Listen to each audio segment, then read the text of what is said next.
Well, good morning, everyone. Good to see you today. Yep, I got a little bit of a cold, so I apologize about that. But do you ever find yourself complaining? Evidently, I struck a nerve. I find myself complaining a lot, probably way more than I need to. For example, I drive north on 344 to get home. And I have said for years that it's starting to feel like a road that is paved by Lightning McQueen. And then about maybe 6 weeks ago, kind of in that time frame, I was driving home and I saw this sign that said that construction was getting ready to start and expect delays. And while I was very appreciative of the new paved road, it should have said, plan your day around delays. Anybody ever get caught up in that stuff on 344? It was a disaster. Let's talk a little bit about Walmart for a moment.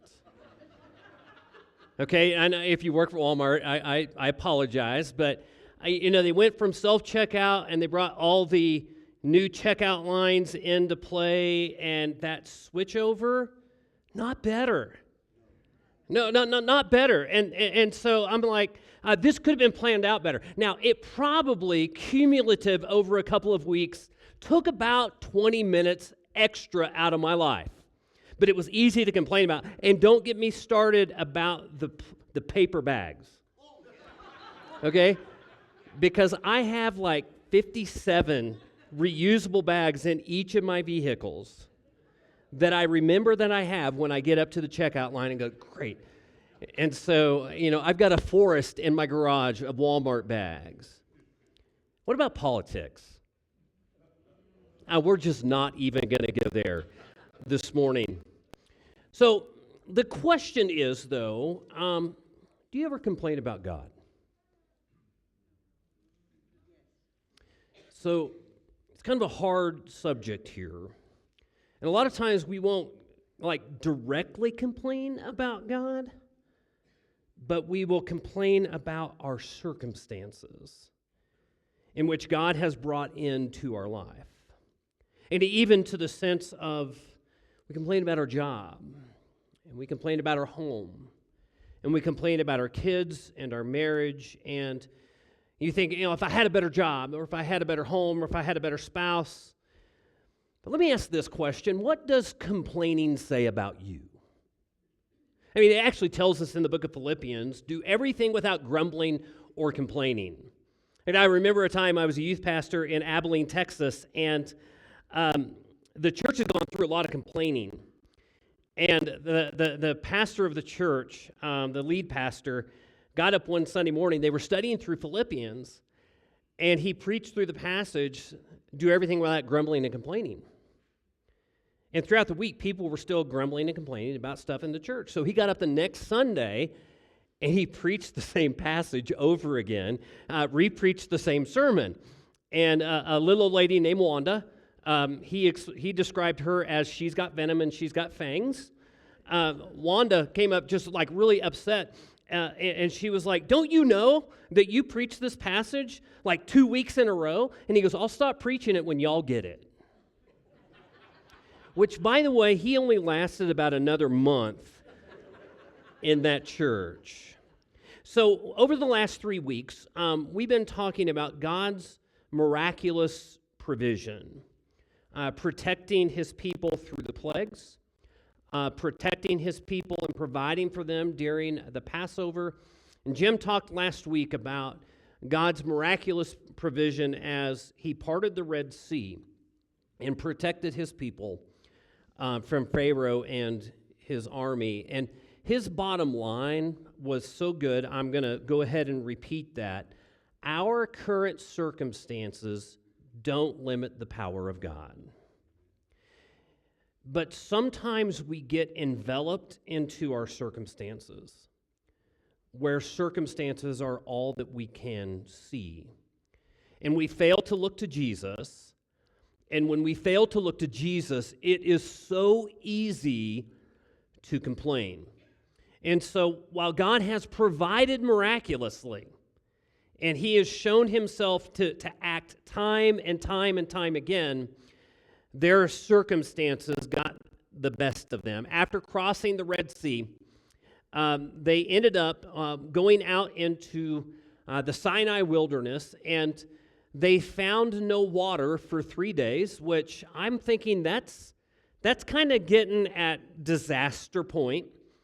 And what we find is they came to a place called Mara, and as they were there, they found water, but it was too bitter to drink. I'm just going to call it Edgewood water, all right? So just not the best water. And everybody's like, I don't know how many times, like I remember Denny's when it was open, people would stop by, and you could tell a traveler when they would say, there's something wrong with this water. It's just Edgewood water. So the people didn't want to drink it, and so what we find is verse 24 of chapter 15 of Exodus. It says, then the people complained and turned against Moses. What are we going to drink? They demanded. So God said for Moses to take this big log, piece of wood, throw it into the water, and all of a sudden the water became sweet. But here's one of the things that I have discovered, and I think we need to understand about ourselves. They got to a place of discomfort, and when comfort is gone, complaining begins. And so I think that's probably true of them. It's definitely true of us. I mentioned about the little church that I served in Abilene, Texas, and I watched this happen on 2 different occasions. In fact, when I was a youth minister, we were going through a period of growth. For this little church, they were starting to run about 120 people. It was a big thing. We were having like 25 kids in kids' church. I used to teach kids' church in a full suit. That was fun. I don't know that I would necessarily recommend that. And people are thinking, I'd like to see that. That's not going to happen. But our student ministry, we had about 25 kids as well. And things were rocking and rolling. But I'm just going to say this, because it was so full, and because we were starting to have growing pains, and because voices that usually had control were losing their control, they began to complain. And eventually their complaining outweighed everything else, and it split the church. And I'm just going to say here that, listen, we're growing as a church, and Lord willing, we're going to continue to grow as a church, and we're going to go through some discomfort. There's going to be some changes, and there's going to be some things that's like, this doesn't feel like old Valley View. Listen, that's a good thing. And so if it's uncomfortable, the reaction, the proper reaction is to not complain. But we see that this complaining was kind of a pattern in the lives of God's people. We're going to go into chapter 16. In chapter 16, it begins with this. It says, then the whole community of Israel set out from Elim and journeyed into the wilderness of Sin, that is Sinai, between Elim and Mount Sinai. They arrived there on the 15th day of the 2nd month, 1 month after leaving the land of Egypt. There, the whole community of Israel complained about Moses and Aaron. If only the Lord had killed us back in Egypt, they moaned. There we sat around pots filled with meat and ate all the bread we wanted. But now you have brought us into the wilderness to starve to death. Now I'm going to land here for just a few moments and speak about complaining and what complaining does. So one of the things that complaining does is it distorts reality. When you think about this, that complaining distorts reality.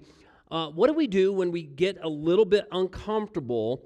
We look at our current situation and we whitewash the past. Have you ever done that? I mean, you look back to the past and say, it was so good then. And so they're looking back to their past and they're saying, we used to sit around And we had all the food that we wanted, and we had like all this great stuff and pots full of meat, and it was just wonderful and great and awesome, and we just wish we were there when you were slaves. I mean, they whitewashed the whole entire thing and forgot about the fact that they were forced into hard labor. And I see this all the time. I see this in situations where couples, marriage, they reach a speed bump and they begin to be nostalgic about, well, it was better with when I was with this person, or it was better when we were at this stage of marriage. And we also distort reality because we make the other person out to be somebody that they're completely not. You ever done that? In fact, I think about that happens not just in marriage relationships, but it happens in all kinds of relationships. And then we do get historical. Like, how many of you have said, I just wish you could go back to the 1950s? Does anybody really want to go back to the time when cancer was a death sentence? Do we want to go back to a time where there was segregation and a racial divide that marked our country? I even think about, let's go back to the 1980s. I am a child of the 1980s. I will tell you that the music from the 80s is the best. Cinema from the 80s is the best. But do you know that the divorce rate peaked in 1980? And not just that, there was a lot of stuff going on. In fact, the Cold War, different things like that. I don't know that I would want to go back there. Anybody ever watched an old Western? Or Little House on the Prairie? That's my wife, okay? And go, I would have loved to live back in the 1800s. It must have been so simple then. And I have to think about that. My wife, I have to say this, we give birth to toddlers, and she's not a big person. And so our first son was 2 weeks early, and he was 9 pounds, 14.6 ounces. He got stuck. He had a cone head. It was kind of funny. We've got pictures. But the reality, my wife and son would have died. So we, like complaining, we forget about all of that stuff. Also, complaining magnifies the problem.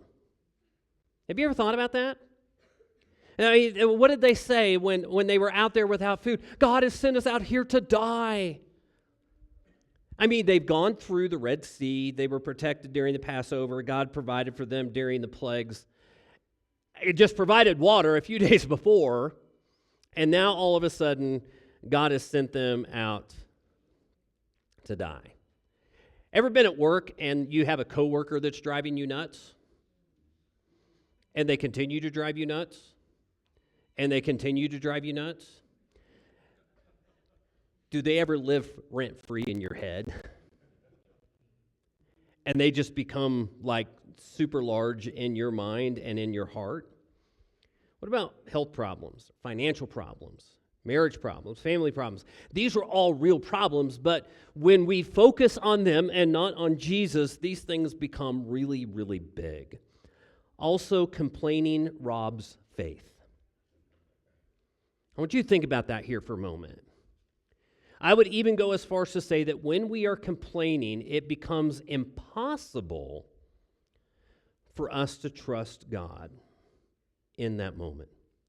One of the realities that we find in the book of Exodus is that God is taking a people. In fact, I'm going to tell you that next Sunday, we're going to shift gears in the book of Exodus. We've been talking about how God acts. We're going to move into actually a different series because it's kind of a pivot. We're going to call this series Becoming a People. And the reality, what we're doing here is God is taking the people that was a family 430 years before. Now they're a nation, but they were a nation without guardrails. They were a nation without restraints. And so what God does in the book of Exodus, we're not going to go into Leviticus, but he basically says, now that you're a people, this is what it looks like to be the people of God.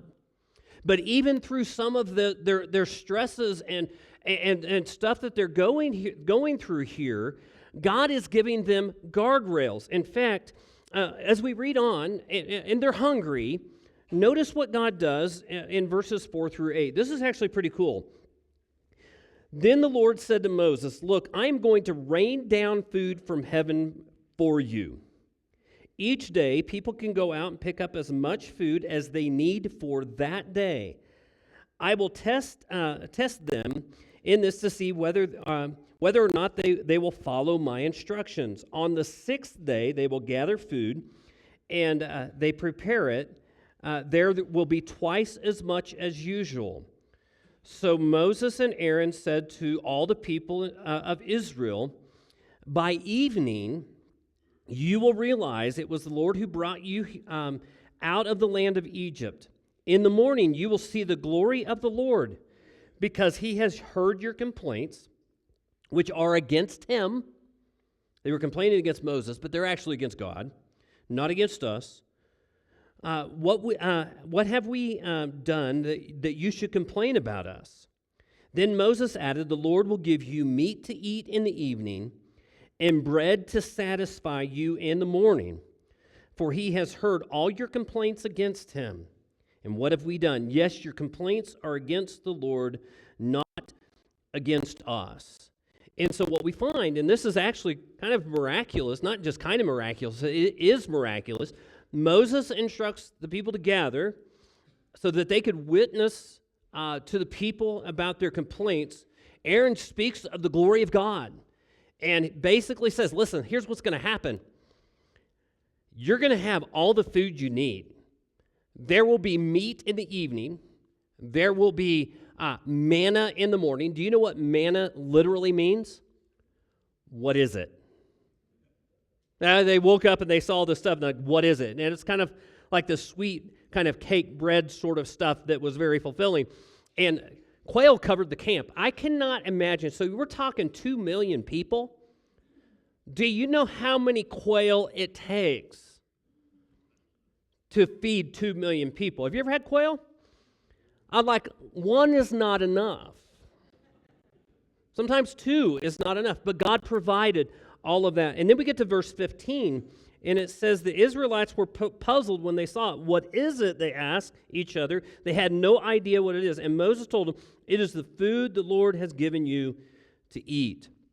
So God instructed the Israelites to gather manna each morning, quail in the evening, but only that which would suffice for one day. And if they took too much, what happened was maggots came in and the food became inedible. And this is what we find in verses 22 and 23. It says, on the sixth day, they gathered twice as much as usual, 4 quarts for each person instead of 2. Then all the leaders of the community came and asked Moses for an explanation. He told them, this is what the Lord's commanded. Tomorrow you will be a day of complete rest, a holy Sabbath set apart for the Lord. So bake or boil as much as you want today and set it aside what is left for tomorrow. And so God is taking a little bit of discomfort in their life, and he is beginning to place guardrails into their existence and what it means to be the people of God. One of the things that God is doing is God is teaching them to trust him for their daily needs. And this is something that we find throughout the entire Bible. In fact, it's a consistent thread. Lamentations chapter 3, verses 22 through 23, it says, the faithful love of the Lord never ends. His mercies never cease. Great is his faithfulness. His mercies begin afresh every morning. So we should ask God for strength, but sometimes we just ask God for the strength for today. Like, God, I have a coworker that's driving me nuts. Give me the strength not to throat punch them today. And I will pray for that same thing tomorrow as well. And when Jesus preached the Sermon on the Mount and he instituted or gave us the Lord's Prayer, which is a model prayer for us, he said, give us today the food we need. And so God provides, but one of the things that we have to understand is we need to trust God daily for that which we need in life. But also, God is introducing the Sabbath and the gift of rest. And there's a lot here. We'll get into the Sabbath next week as we get into the Ten Commandments. But then a week or so after that, we're going to talk more about God's blessing of time and how we use our time to honor Him. But after all of this, after God provides water and He provides food, we also discover that complaining is a chronic condition. We get into chapter 17, and we see this again. It says, at the Lord's command, the whole community of Israel left the wilderness of Sin and moved from place to place, eventually camped in Rephidim, but there was no water there for people to drink. So once more, the people complained against Moses. Give us water to drink, they demanded. Quiet, Moses said, or replied. Why are you complaining against me? And why are you testing the Lord? And again, testing God is a lack of faith. And in verse 3, this is what it says, but tormented by thirst. Again, probably distorting reality. But tormented by thirst, they continue to argue with Moses. Why did you bring us out of Egypt? Are you trying to kill us, our children, and our livestock with thirst? Again, magnifying the problem as we see here. But then in verses 5 and 6, it says, the Lord said to Moses, walk out in front of the people, take your staff, the one you used when you struck the water of the Nile, and call some of the elders of Israel to join you. I will stand before you on the rock at Mount Sinai. Strike the rock, and water will come gushing out. Then the people will be able to drink. So Moses struck the rock as he was told, and water gushed out as the elders looked on. Again, God provides. God provides in a miraculous way. And I'm thinking, and in 40 years, how many times did Moses have to strike a rock? How many times did this subsequent event happen over and over and over again? So they reach a place in the water, and so he strikes the rock, or he listens to God, and God brings forth. But notice what Moses does here in verse 7. This is important for us. Moses named the place Massah, which means test, and Meribah, which means arguing, because the people of Israel argued with Moses and tested the Lord by saying, is the Lord here with us or not? Big thing here. Moses marks the place so that they can remember their lack of faith.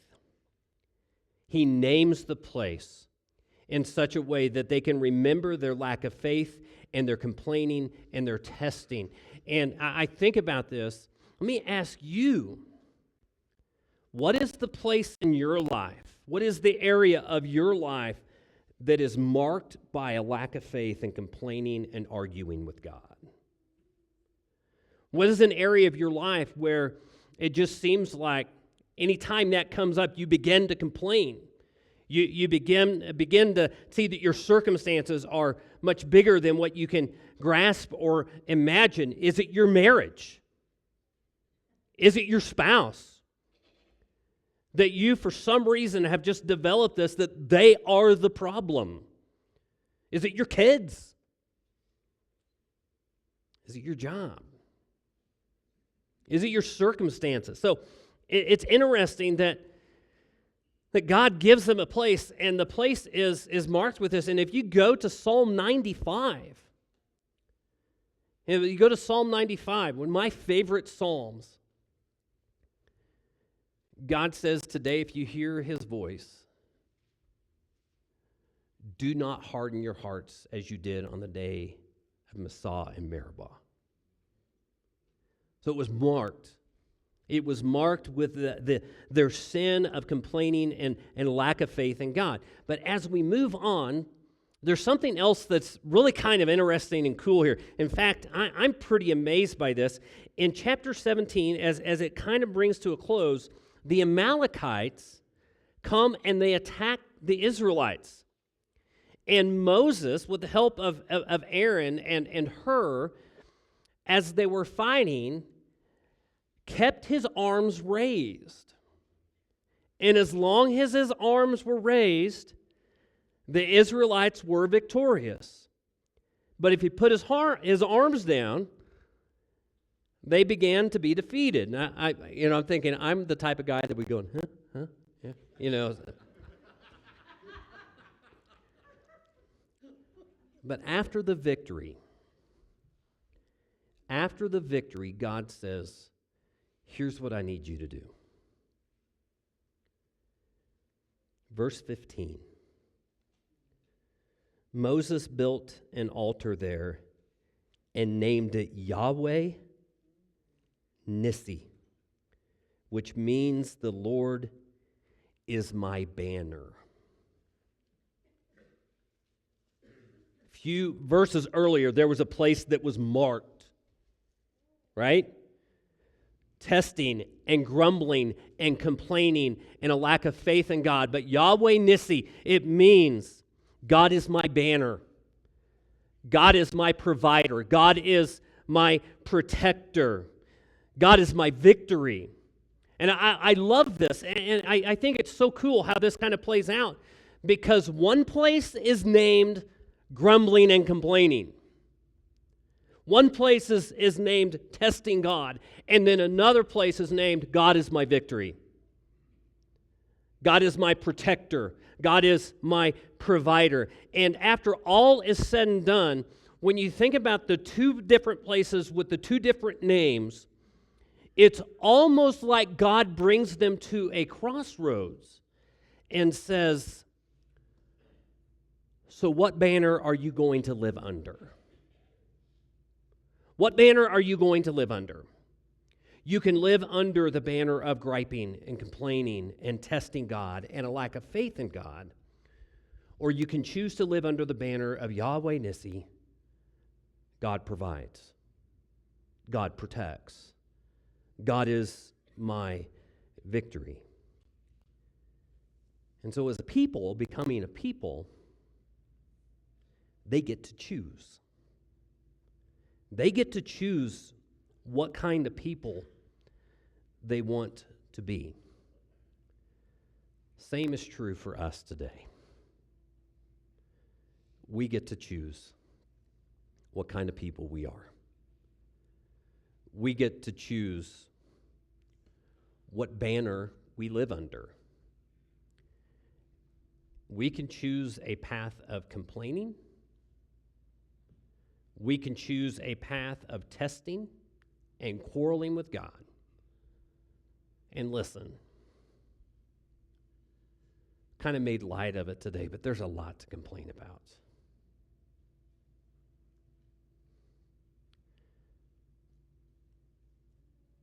But just because there's a lot to complain about doesn't mean that that's the direct path that we ought to take. Or can we can live under the banner that God is my provider, and He is the one that gives me provision and protection and victory. And so when we zoom out, there's really this amazing picture, cool picture that I want to give you here today. Because when we think about this picture, it's one that God is intentional in giving. And this picture is our bottom line here today. The God who saves also provides and protects. The God who saves, the one who took them out of Egypt, the one who protected them in Egypt, the one who saved them from the death angel, also provides for them in the wilderness, provides for them through all the difficulties and challenging circumstances. And so the same God who saved them from devastation, the same God who spared the firstborn, the same God who protected them from Pharaoh, is the same God who is now providing for them and protecting them. And the truth is, the God who saved them saves you. I want you to think about that. The same God that did all that what he did in Egypt and all that he did in the wilderness, protecting and providing for his people, is the same God that we look to for our salvation. But our salvation comes through Jesus. And what God did is not only provide salvation, but protection and provision. And so, again, you might be at a place right now where you get to choose what banner you live under. Do I get to live under the banner of guilt and sin and shame and a Christless eternity in hell? Or do I choose to live under the banner of Christian, where Jesus has offered me victory? And so here's a challenge for you today. Choose your banner. Choose what you're going to live under. You can choose to live under the banner of, I want to do this on my own. Or you can choose the banner where Jesus offers you the free gift of grace that says, you deserve death. You deserve hell. But I have given my life for you. And I offer you a free gift of grace. There's nothing you have to do other than just take the gift. And if you've already taken the gift, Jesus said it this way: take up your cross daily and follow me. So listen, choosing a banner is not a one-time thing. It is a daily commitment to Jesus. But I want to go back to a verse that Jim mentioned last week, and I'm so glad he did. Verse 14 of chapter 14. The Lord himself will fight for you.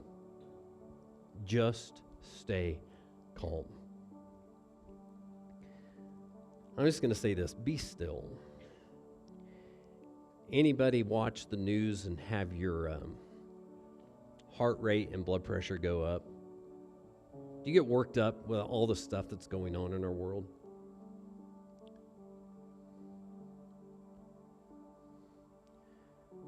Sometimes what God is calling us to do is not to enter into the fray, but just be still. Be silent. And I want to challenge you. This is kind of hard to do. It's become part of my regular routine. Is spend time daily. And some of you are going to go, no way. Spend time daily just sitting and being still. Take some time just to allow God to speak to you.